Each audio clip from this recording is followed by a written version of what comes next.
Hello there, thanks for joining me this Monday on 7Edition. I'm Shafiqa Rizali and these are your top stories. Police identified suspect who bashed woman in MRT lift.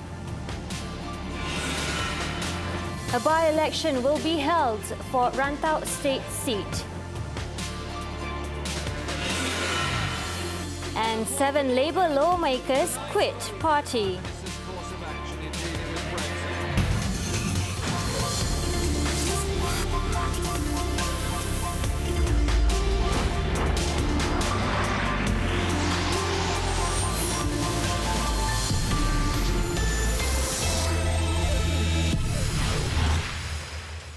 We begin tonight's bulletin with this story. The suspect who robbed and beat up a woman in a lift at the Taman Mutiara Mas Rapid Transit MRT station in Cheras last Thursday has been identified. Kuala Lumpur Police Chief Datuk Sri Mazlan Lazim said they have the suspect's personal information, including his address.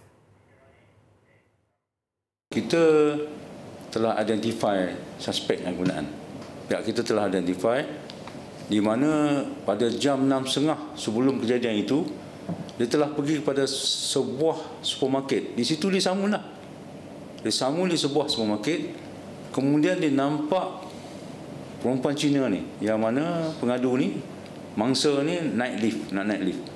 So di situ dia pergi kepada, dia masuk terus. Dia masuk dan kemudian dia terus tumbuk lah. Jadi pihak kita telah identify dia, seorang lelaki India. So, saya tak boleh nak beritahu lebih lah sebab kita dalam operasi memburu dia. He added that police investigations showed the suspect had earlier robbed a 24-hour convenience store near the MRT station.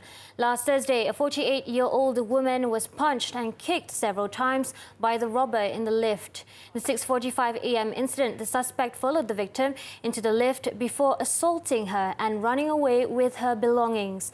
The victim suffered injuries to several parts of her body and swelling on her forehead. The video clip of the assault has since gone viral.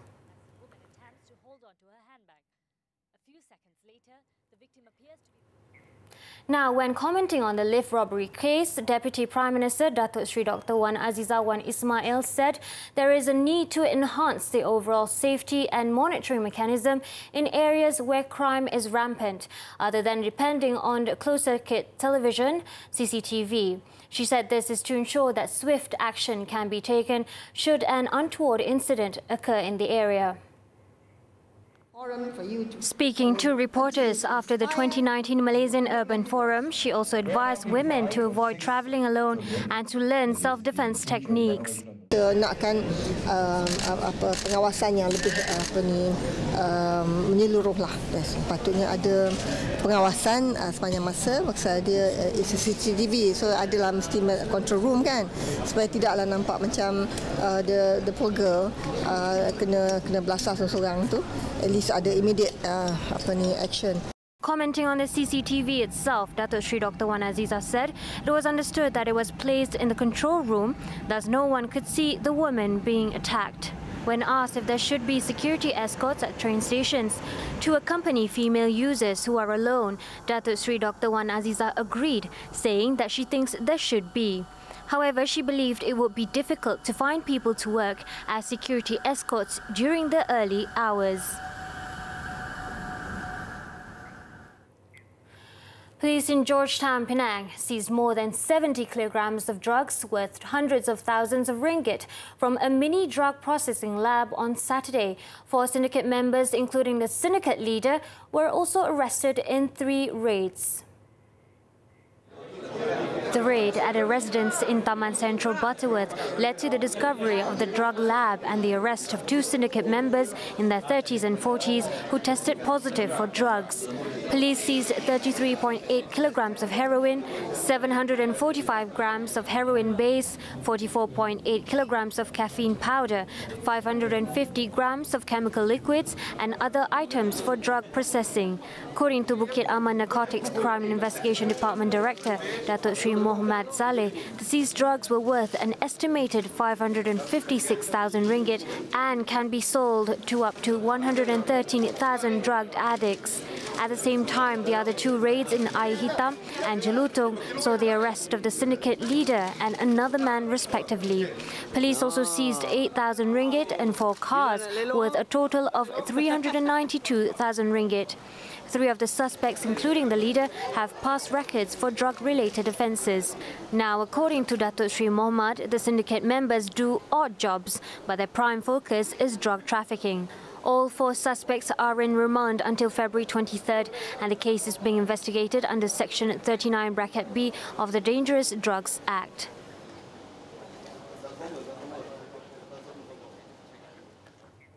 A restaurant owner was fined 30,000 ringgit after pleading guilty of allowing 6 illegals to work at his restaurant. He was among 7 employers who were charged at the Immigration Special Court in Pekan Nanas, Johor today for hiring illegals.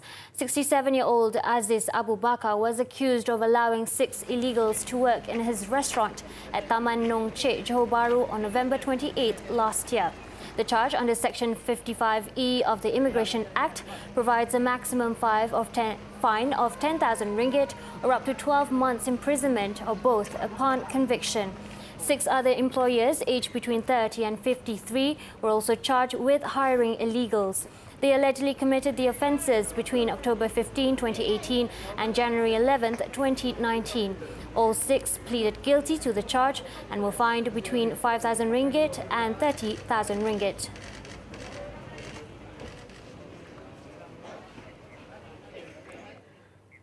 OneMDB whistleblower Andre Xavier Justo is under investigation by the Swiss authorities for economic espionage.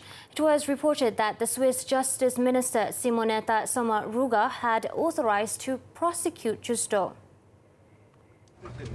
The Swiss Broadcasting Corporation reported that an investigation into Justo, who in 2015 leaked OneMDB-related documents from Petros Saudi International, was opened in November last year. Justo, a former employee of Petros Saudi, was at one point during the OneMDB case arrested and imprisoned in Thailand for attempting blackmail of the energy company. Petros Saudi accuses him of having stolen the data, which reveal corruption involving the OneMDB fund to the tune of $4.5 billion. But Justo claimed he was given the information by an IT engineer. Last month, the Edge Media Group chairman gave Justo a gift of $2 million for his role in exposing the OneMDB scandal.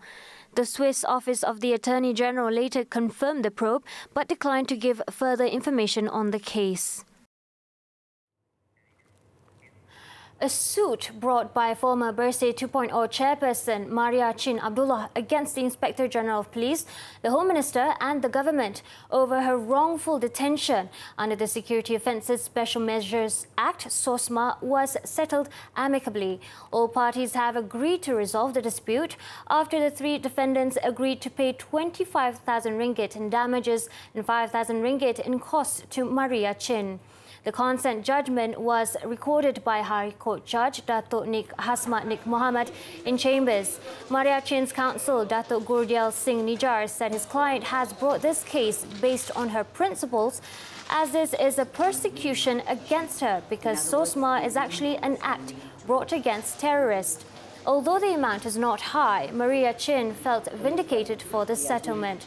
In her suit filed on August 6 last year, the Petaling Jaya MP claimed her 10-day detention from November 18, 2016, on the eve of Bersih 5.0 rally was not justified under the law.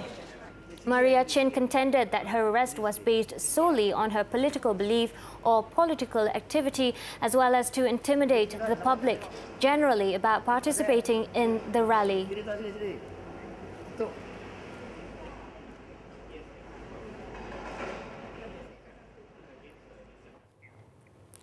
Communications and Multimedia Minister Gobind Singh Deo has asked RTM to submit a report after an aide to another minister accused the national broadcaster of sabotaging the government. He said the issue was raised last night and he had only looked into it this morning. I had a look at it early this morning before I went to the airport. I've asked RTM to give me a report on it. So this is why I've asked RTM to let me know, in particular when there was a request for them to cover the event, to what were the terms, and of course what are the SOPs, and I think these are things I got to look at before I comment on it. Last night, Lim Swee Kwan, who is the aide to Anthony Loke, issued a statement questioning RTM for not giving live coverage to the Transport Minister's speech during the National Chinese New Year Open House event in Seremban. Lim suggested a possibility of sabotage by the state-owned broadcaster against the federal government. According to the aide, RTM also did not report any part of the speech by Negeri Sembilan Menteri Besar Datuk Sri Aminuddin Harun. He demanded that action to be taken against the station and that a letter of complaint will be sent to the ministry over this issue.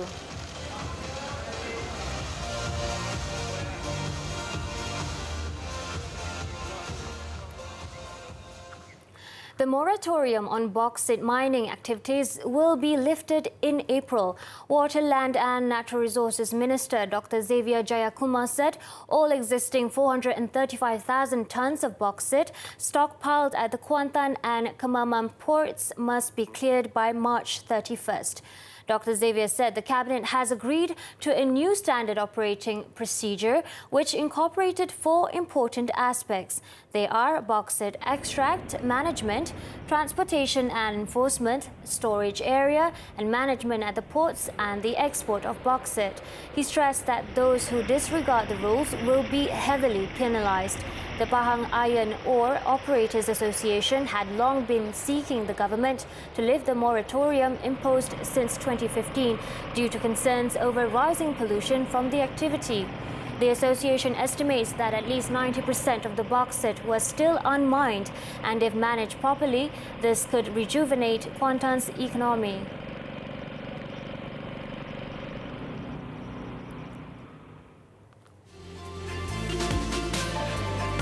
After the break, new challenge by influencer fails to please netizens. We'll be right back.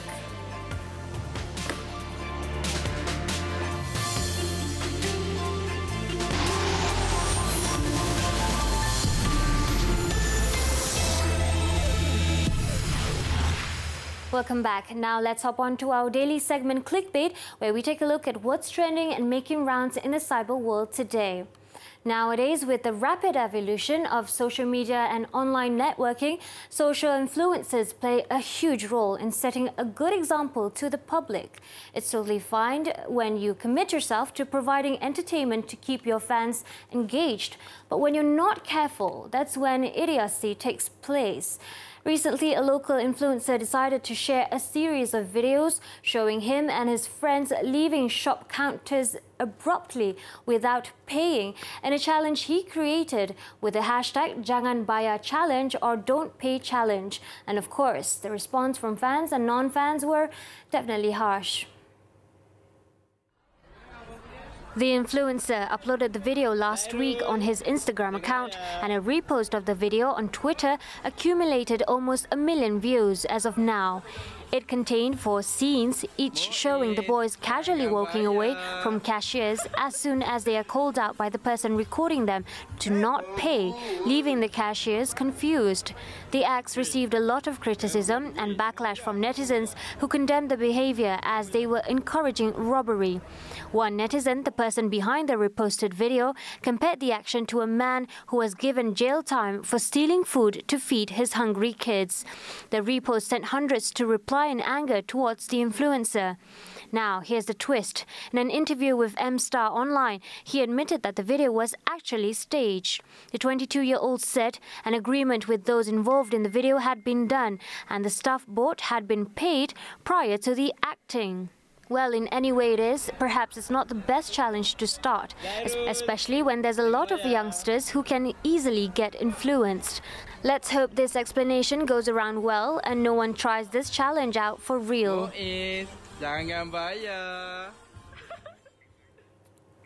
Now updated as of 7 p.m, here are the top trending topics and searches on the internet today.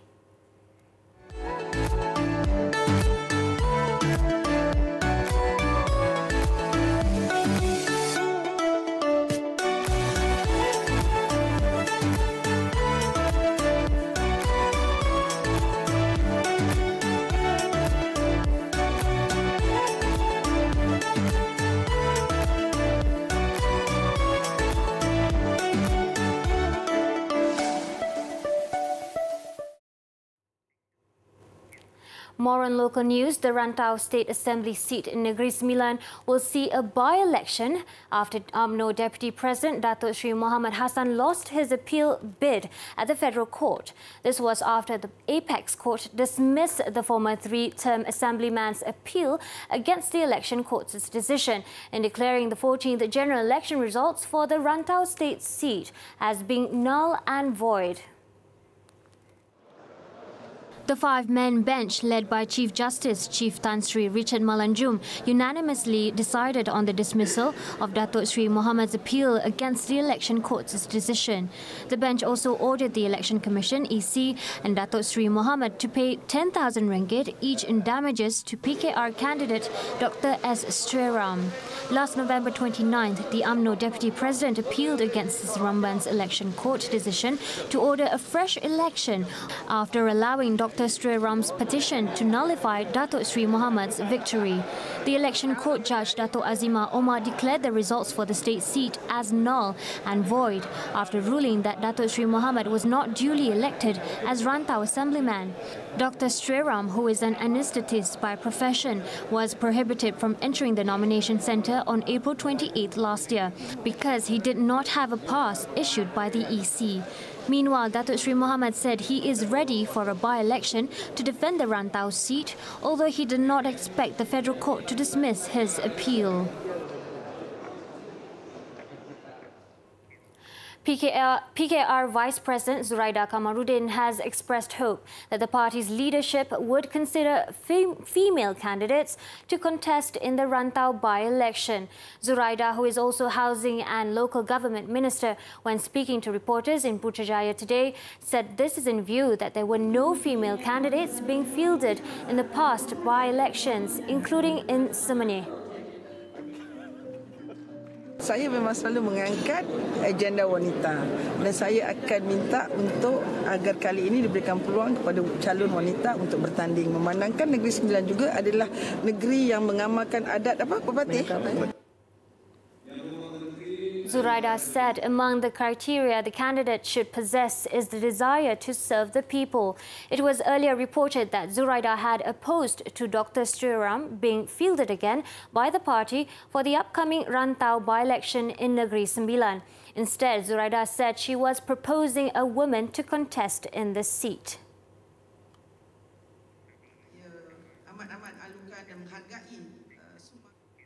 Parti Warisan Sabah President Datuk Sri Shafiee Abdal said the party will not stop any party from setting foot in Sabah, including Parti Pribumi Bersatu Malaysia Bersatu. Speaking to reporters, the Sabah Chief Minister has also advised the party's supporters to remain calm over the development. My advice is not to be emotional and we remain focused to develop the state for the benefit of the people of Sabah, governing Sabah to the best of our ability and ensuring our right will be reinstated and affirmed as per the Malaysian Agreement 1963 or MS63 remains our priority. Sabah the mandate to govern Sabah. He also said the people of Sabah had given Warisan the mandate to govern the state in the 14th general election. As such, the party will continue to govern the state as best as it can to ensure development and provide jobs. Datuk Sri Shafiee also said Warisan has worked with Pakatan Harapan before forming the federal government together after the 14th general election, and the party will continue to support Pakatan Harapan for the best interest of the people.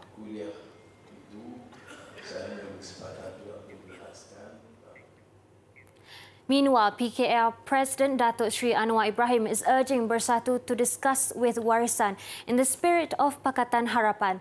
This despite Bersatu chairman already issuing a statement that the party would spread its wings into Sabah.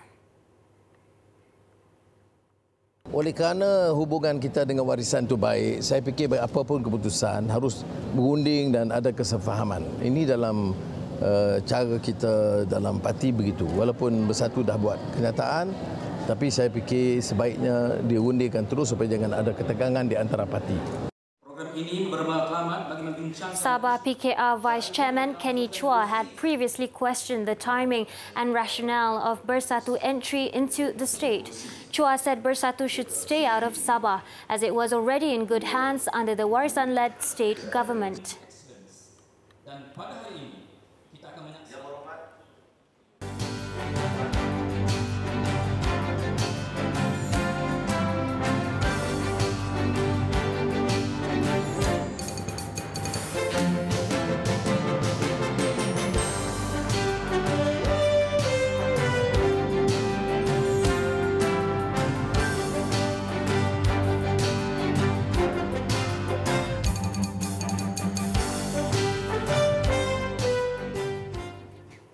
Syarikat Jaminan Pembiayaan Perniagaan Berhad (SJPP) today launched a 2 billion ringgit special government guarantee scheme to help the small and medium enterprises (SMEs) leap towards Industry 4.0.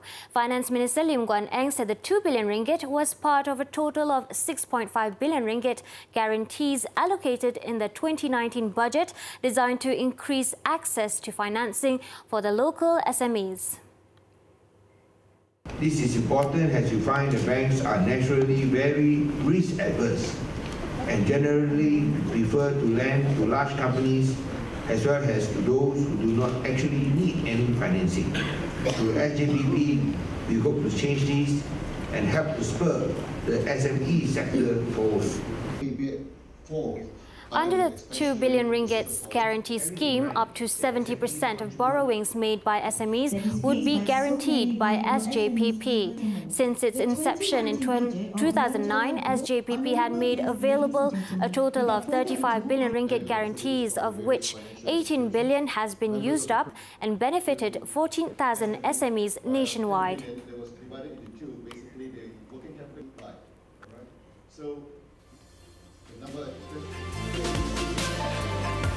Still to come, Indian troops exchange fire with Jai's militants, leaving 7 dead.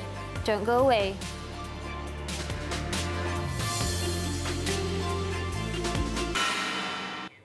At the same time, Saudi Arabia vowed to de-escalate rising tensions between Pakistan and India during a high-profile summit in Islamabad on Monday as Crown Prince Mohammed bin Salman prepares to travel from Islamabad to New Delhi. Saudi Arabia and Pakistan signed a raft of investment deals on Sunday worth up to $20 billion for the cash-strapped South Asian country. Meanwhile, Delhi has vowed to retaliate after a suicide blast which killed over 40 Indian paramilitaries in Kashmir on Thursday. India is garnering diplomatic support after the attack and has vowed to isolate Pakistan diplomatically in the international community, saying it has incontrovertible evidence of Islamabad's role.